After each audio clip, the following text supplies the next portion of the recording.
Hoje vamos falar no Dão, o Dão, mas Dão, rio, é este rio, e o Dão, vinho que se bebe, vinho que se cria na região crismada por este rio. Vamos, portanto, falar do rio, na região, no vinho, mas principalmente no horizonte histórico privilegiado que realmente aqui existe.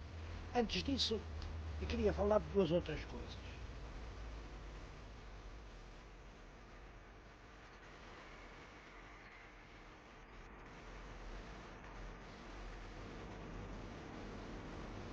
Bom, a primeira coisa era esta. Lembram-se que eu no primeiro programa pedi para isto ser um programa participado, não ser só eu a fazê-lo, os senhores telespectadores mandarem também as suas ideias, as suas coisas. Ora bem, uma telespectadora de Cascais manda-me um livro que eu acho realmente um encanto, que ela está a preparar, que são os mitos e lendas célticos. Tem os textos, tem desenhos feitos pela própria autora, que eu acho que são cheios de interesse. E pergunta-me se não há também temas para uma história de mitos portugueses. Quem me manda isto é a senhora Dona Maria Madalena O'Neill. É claro que há imensos mitos portugueses, basta seguir os programas para os encontrar a cada passo. E o outro assunto é diferente, mas também é interessante. Recordam-se no Bussaco de eu lhes mostrar aquele códice precioso, que o senhor engenheiro Francisco da Silva, que veio da Alemanha a Lisboa, encontrou na Feira da Ladra e teve a generosidade de me oferecer para eu fazer dele o que entendesse. Bom, eu mostrei-o na televisão e aconteceu o que era de prever. Aquilo foi roubado num importante departamento do Estado. Quando eu mostrei na televisão, o diretor do departamento disse: cá está o códice que me roubaram. Telefonou-me, eu disse: bom, prove que é realmente esse, assim foi, lá estava no catálogo. Eu tenho aqui o ofício do senhor vice-presidente do Instituto de Investigação Científica Tropical, e é um ofício a agradecer-me que eu tenha devolvido à sua legítima procedência. E é claro, não tem nada que agradecer, mas isto mostra bem a utilidade que pode ter um programa cultural. É o serviço do Estado a deixar-se roubar e é o programa privado a restituir as coisas aos lugares de onde nunca deviam ter saído.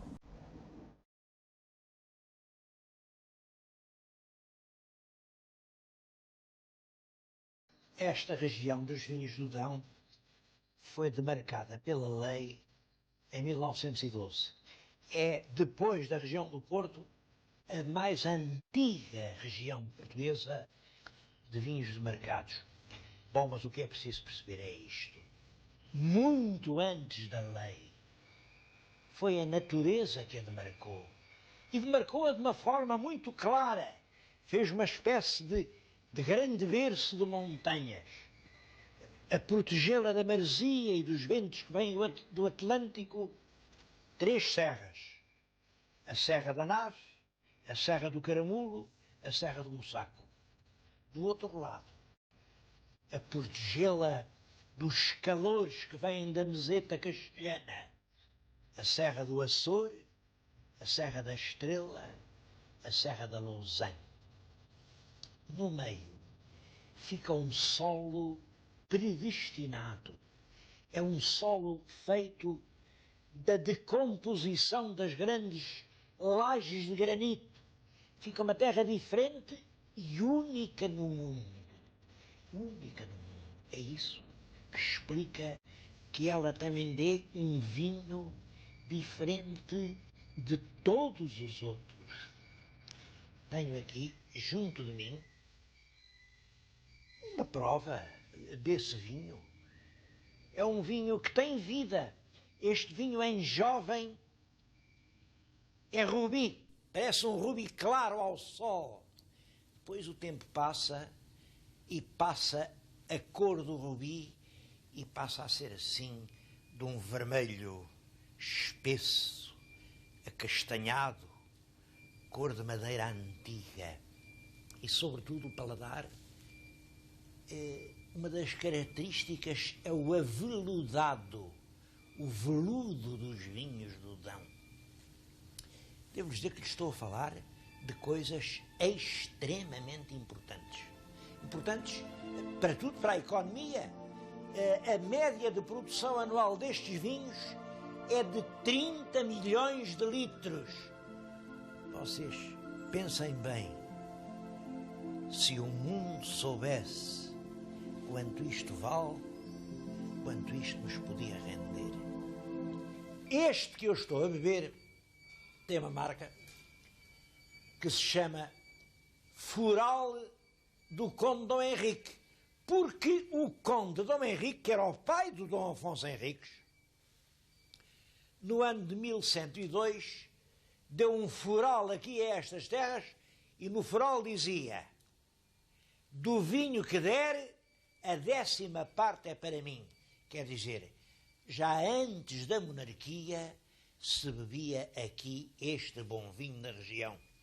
Antes, eu acho que até muito antes. Vamos aproveitar e vamos dar uma volta no tempo.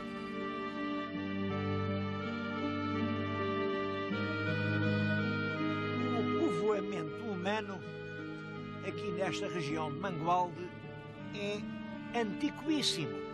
Eu acho que desde que os homens escolheram lugares para dizer: pronto, eu agora vou viver aqui, Mangualde terá sido habitado. Na minha frente está um dos mais antigos monumentos da região. É famoso, aliás. É a Orca da Cunha Baixa. Uma orca é uma sepultura, um túmulo. Esta é curiosa porque está ainda, enfim, está muito desmantelada, é claro. Mas vê-se o que isto era. Tinha uma espécie de câmara mortuária mais alta e depois em frente vinha uma galeria toda forrada de pedras que servia de corredor para penetrar na câmara mortuária.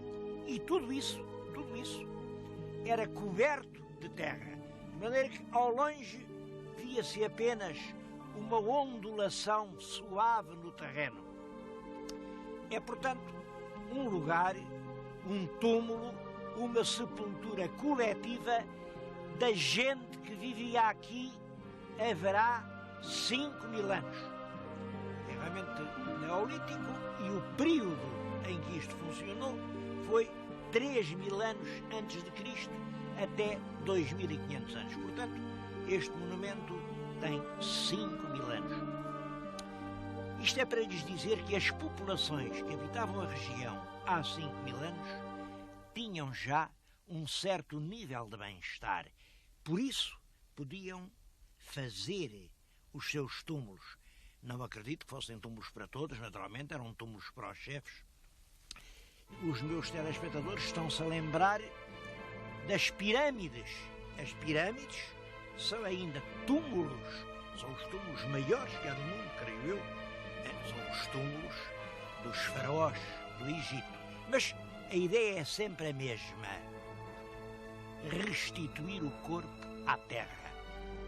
A outra forma era queimar uma grande pira de lenha e o corpo era reduzido a cinzas. Devo-lhes dizer que as civilizações que passaram pela Europa, umas enterraram os seus mortos. Por sinal, são essas que nós hoje podemos conhecer melhor. Porque nos túmulos ficavam sempre muitos restos de vida. Outras queimavam-nos. Queimavam-nos. E a pergunta é esta. Por que será, pensem comigo, por que será que uma parte da humanidade enterrava os mortos, outra parte achava preferível queimá-los?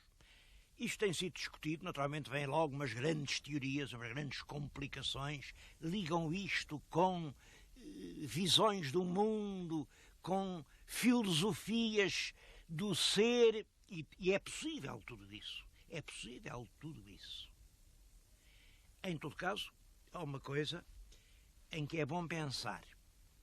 Se nós formos ver as zonas do mundo onde a cremação, isto é, queimar o cadáver, era ritual, vemos que são sempre zonas onde havia muita floresta, muita lenha. Pelo contrário, nas zonas sem floresta, nas zonas mais pobres, entregar o corpo à terra, o enterramento era sempre transformado depois em ritual.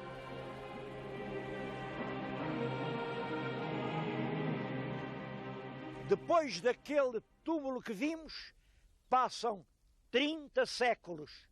30 séculos que são 3.000 anos. É o tempo romano, isto fala do tempo romano. Isto é o que resta de uma Citânia que foi habitada entre o século I e o século V da Era de Cristo. Devo dizer que havia aqui muitos vestígios deste género. E eu vou só contar uma história. Foi encontrada uma, começaram as explorações. De repente, imaginem o que apareceu. Um púcaro. Mas um púcaro cheio de moedas de ouro. Ora, corre a notícia do púcaro, toda a gente vai às ruínas e esbarrondaram aquilo tudo. Destruíram de tal maneira os vestígios que a gente hoje já nem sabe aonde eram.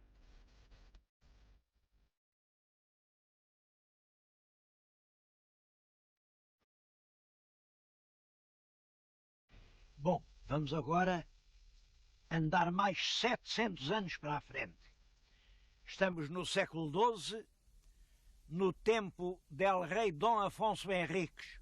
Eu não sei se já pensaram nisso, mas o rei Dom Afonso Henriques também precisava de médico. Também tinha um médico, por sinal que se chamava Soeiro. Era o Soeiro Teodonis. Não sei bem como se dizia, se Teodonis, se Teodonis. Dom Soeiro Teodonis.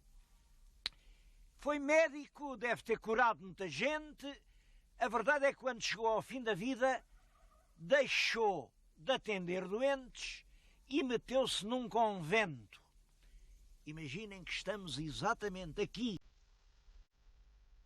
perante o Real Mosteiro Santa Maria de Maceiradão, que foi fundado pelo médico del rei Dom Afonso Henriques, Dom Soeiro Teodonis. Ainda tem lá panos de muralha do século XII. Aquilo era inicialmente dos beneditinos. Depois passou aos cistercienses. Tem edifícios do século XIV, XVI, XVII, XVIII. Até que, é claro, quando veio o liberalismo, foi vendido em asta pública, entrou na posse privada e isto aqui há 20 ou 30 anos era realmente uma dor de alma. Deve-se ao atual proprietário que os telhados têm outra vez telhas, os muros estão outra vez de pé. Bom, em todo caso, isto O Real Mosteiro nunca foi classificado pelo Estado. Está à mercê do que qualquer proprietário privado queira fazer dele. E se há proprietários responsáveis e com consciência cultural como estes atuais, outros virão que possam ser diferentes. É absolutamente urgente, classificar o Real Mosteiro de Santa Maria. Classificá-lo e iniciar naturalmente o restauro, porque isto como está, faz pena a gente entrar ali num sítio em que se escreveu uma parte tão grande da história de Portugal. É evidente que um dono privado não pode manter como se fosse um museu um edifício de toda esta envergadura. Bom, eu vou continuar a história, mas aqui fica um apelo. Classifiquem e restaurem quanto antes este Real Mosteiro de Santa Maria de Maceiradão.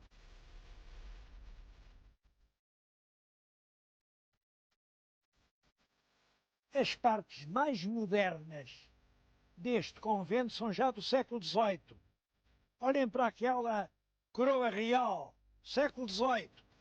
E do século XVIII é também o palácio que está na nossa frente.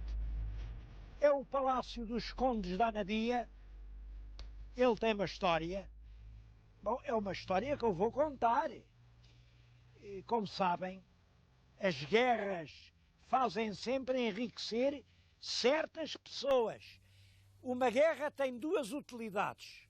Serve para uns morrerem e para outros ficarem ricos. Na Guerra da Sucessão de Espanha, é uma guerra em que Portugal entrou sem ter nada que entrar, entre 1701 e 1713, são 12 anos de campanha. O fornecedor do exército era um senhor aqui de Mangualde, um homem ilustre. Era o Simão Pais do Amaral. O Simão Pais do Amaral vendia cevada para as bestas, trigo para os homens, pólvora para os canhões. Imaginem, 12 anos a fornecer um exército em guerra. Claro, a gente perdeu a guerra, mas ele fez este palácio. Este palácio é feito pelo fornecedor do exército durante a Guerra da Sucessão de Espanha. É por dentro um edifício lindíssimo. Não vamos lá dentro, como calculam, é privado. Hoje é muito difícil abrir um palácio privado ao público, porque as pessoas roubam tudo e eles não têm guardas, é natural. Em todo o caso, a verdade é esta: é o mais belo edifício da cidade de Mangualde e um dos mais belos solares que existem em Portugal. A família Pais do Amaral deu ao país gente muito notável. Há grandes vultos chamados Pais do Amaral. O neto ou bisneto, não sei, deste Simão que fez a fortuna, casou com a herdeira do título dos Condes da Anadia. Os Condes da Anadia são os condes que a senhora Dona Maria fez. Enfim, isto chama-se hoje Palácio dos Condes da Anadia.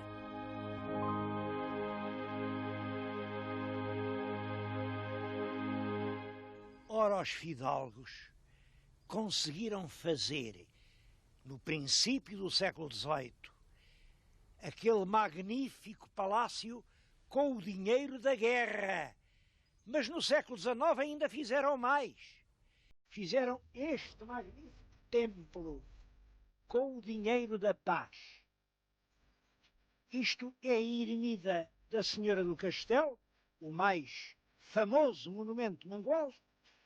Os fidalgos apoderaram-se das rendas da Irmandade, fizeram isto e depois disseram: foi a gente que fez, isto é tudo nosso. E pronto, isto ficou em nome deles. Então, um dos maiores escândalos já no nosso tempo. acabou por ficar tudo para a misericórdia, por sinal que receio que a misericórdia continue a fazer as neiras.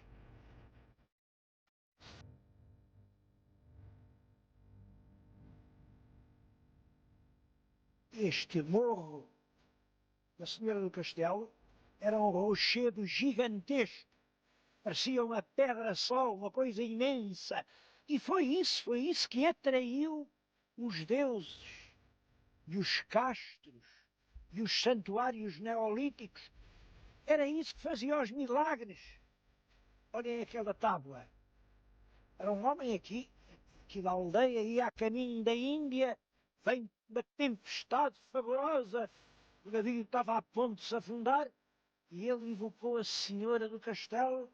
A Senhora do Castelo mandou acalmar o vento e o mar, e a prova que o homem se salvou é que este quadro está aqui. Ora bem, eu acho que esse rochedo gigantesco, que era o verdadeiro monumento disto tudo, está a ser pouco a pouco destruído. Bem, aquele corte lá embaixo, claro, teve que ser, a IP5 não podia já de ser. Agora, estes cortes novos querem só dizer isto. Estão a destruir o rochedo para fazer canteirinhos para piqueniques. Oh senhores, vejam se entendem. O património não são só ruínas, não são só gravuras nos rochedos. Os verdadeiros patrimónios são os rochedos. Uma paisagem, uma vez destruída, nunca mais pode ser reencontrada.